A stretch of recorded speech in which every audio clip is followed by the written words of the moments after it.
ನಮಸ್ಕಾರ ವೀಕ್ಷಕರೇ. ಶಾಸಕ ಆನಂದ್ ನ್ಯಾಮಗೌಡರು ನೂತನವಾಗಿ ಡಿಸಿಸಿ ಬ್ಯಾಂಕ್ ಸದಸ್ಯರಾಗಿ ಆಯ್ಕೆಯಾಗಿ ತಾಲೂಕಾ ಪಂಚಾಯತ್ ಶಾಸಕರ ಭವನದಲ್ಲಿ ಅವರು ಅಭಿಮಾನಿಗಳಿಂದ ಸನ್ಮಾನ ಸ್ವೀಕರಿಸಿ ಮಾತನಾಡಿದರು. ಬಾಗಲಕೋಟೆ ಜಿಲ್ಲೆಯ ಡಿಸಿಸಿ ಬ್ಯಾಂಕ್ ಚುನಾವಣೆಯಲ್ಲಿ ಅತಿ ಹೆಚ್ಚಿನ ಪ್ರಮಾಣದಲ್ಲಿ ನನಗೆ ಬೆಂಬಲ ಸೂಚಿಸಿದ್ದಾರೆ. ಕೃಷಿ ಪತ್ತಿನ ಸಹಕಾರಿ ಸಂಘದ ಸದಸ್ಯರು ನನಗೆ 11 ಮತಗಳ ಅಂತರದಿಂದ ಗೆಲ್ಲಿಸಿದ್ದಾರೆ. ಅವರಿಗೆ ನನ್ನ ತುಂಬು ಹೃದಯದ ಧನ್ಯವಾದಗಳು. ಸಹಕಾರಿ ಕ್ಷೇತ್ರದಲ್ಲಿ ಹೊಸ ಅನುಭವ. ನಾನು ರೈತರ ಪರವಾಗಿ ಹಾಗೂ ಸೊಸೈಟಿಗಳ ಅಭಿವೃದ್ಧಿ ಪರವಾಗಿ ಪ್ರಾಮಾಣಿಕವಾಗಿ ಕೆಲಸ ಮಾಡುತ್ತೇನೆ. ನಾನು ಯಾವುದೇ ಅಧ್ಯಕ್ಷ ಉಪಾಧ್ಯಕ್ಷ ಸ್ಥಾನದ ಆಕಾಂಕ್ಷೆಯಲ್ಲ, ಹಿರಿಯರ ಮಾರ್ಗದರ್ಶನದಲ್ಲಿ ನಡೆಯುತ್ತೇನೆ ಎಂದರು. ಇದೇ ಸಂದರ್ಭದಲ್ಲಿ ಬಾಗಲಕೋಟೆ ಜಿಲ್ಲಾ ಕಾಂಗ್ರೆಸ್ ಮಹಿಳಾ ಅಧ್ಯಕ್ಷೆ ರಕ್ಷಿತಾ ಇಟಿ ಅವರು ಕಂಬಳಿ ಹಾಗೂ ಶಾಲ್ ಹೊದಿಸಿ ಸನ್ಮಾನಿಸಿದರು ಹಾಗೂ ಅಪಾರವಾದ ಅಭಿಮಾನಿಗಳು ಅವರನ್ನ ಸನ್ಮಾನಿಸಿದರು.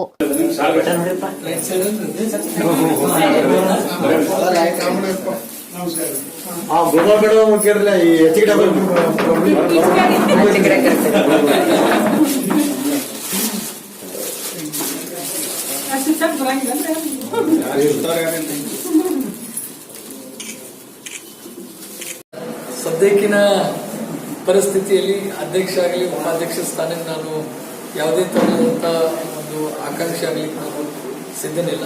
ಸಾಕಷ್ಟು ಹಿರಿಯರು ಆ ಒಂದು ರೇಸ್ನಲ್ಲಿ ಇರ್ತಕ್ಕಂಥ ಒಂದು ಸಂದರ್ಭದಲ್ಲಿ ನಾನು ಅವರ ಒಂದು ಮಾರ್ಗದರ್ಶನದಲ್ಲಿ ನಾನು ನಡೀಲಿಕ್ಕೆ ಬಯಸ್ತೇನೆ. ಅನುಭವ ತಮಗೆ ಏನಂತ? ಖಂಡಿತ ಶಾಸಕನಾಗಿ ಆಯ್ಕೆಯಾಗಿರ್ತಕ್ಕಂಥ ಸಂದರ್ಭದಲ್ಲೂ ಅದು ಒಂದು ಹೊಸ ಅನುಭವ. ನಿನ್ನೆ ಅಂದರೆ ಹೆಚ್ಚು ಕಡಿಮೆ ಇವತ್ತಿಗೆ 2 ವರ್ಷ ಆಯಿತು ನಾನು ಶಾಸಕನಾಗಿ.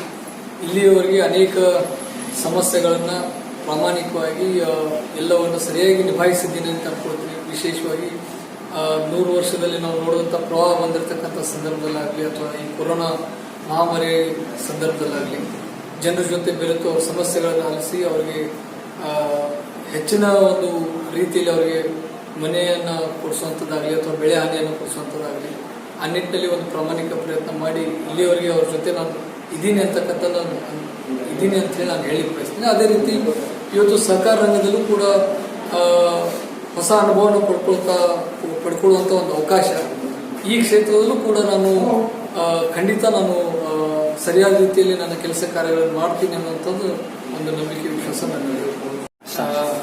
ಬಾಗಲಕೋಟ್ ಡಿಸಿಸಿ ಬ್ಯಾಂಕಿನ ಪ್ರಾಥಮಿಕ ಕೃಷಿ ಪತ್ತಿನ ಸಹಕಾರಿ ಸಂಘದ ಜಮಖಂಡಿ ಕ್ಷೇತ್ರದ ಚುನಾವಣೆ ನವೆಂಬರ್ 5ನೇ ತಾರೀಕಿಗೆ ಜರುಗಿತು.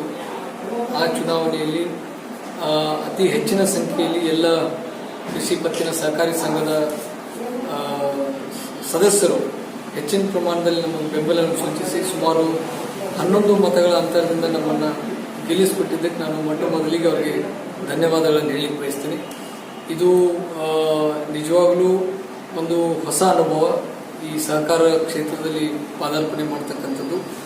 ಈ ಕ್ಷೇತ್ರದಲ್ಲೂ ಕೂಡ ನಾನು ಹೆಚ್ಚಿನ ಪ್ರಮಾಣದಲ್ಲಿ ರೈತರ ಪರವಾಗಿ ಮತ್ತು ಸೊಸೈಟಿಯ ಅಭಿವೃದ್ಧಿಯ ಒಂದು ನಿಟ್ಟಿನಲ್ಲಿ ಕೆಲಸ ಕಾರ್ಯಗಳನ್ನು ಹಾಕೊಳ್ತಕ್ಕಂಥ ಒಂದು ಕಾರ್ಯಕ್ರಮಗಳನ್ನು ಹಾಕೊಳ್ತೀನಿ ಅಂತ ನಾನು ಹೇಳಲಿಕ್ಕೆ ಬಯಸ್ತೀನಿ.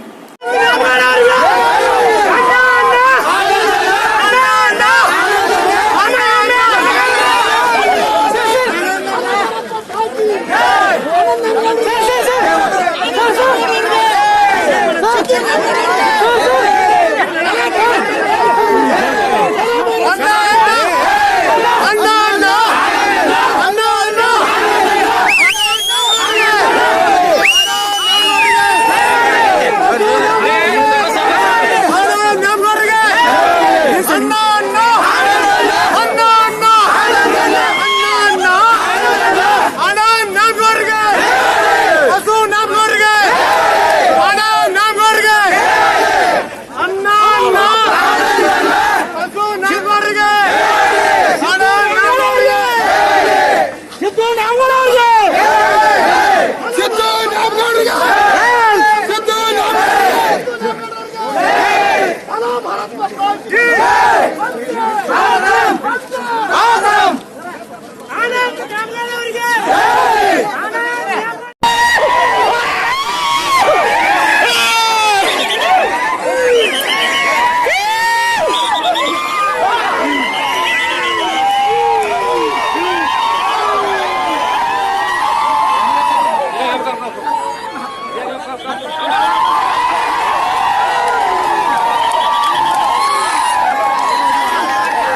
ಇನ್ನಷ್ಟು ಸುದ್ದಿಗಾಗಿ ನೋಡ್ತಾ ಇರಿ ದಕ್ಷತೆ ನ್ಯೂಸ್.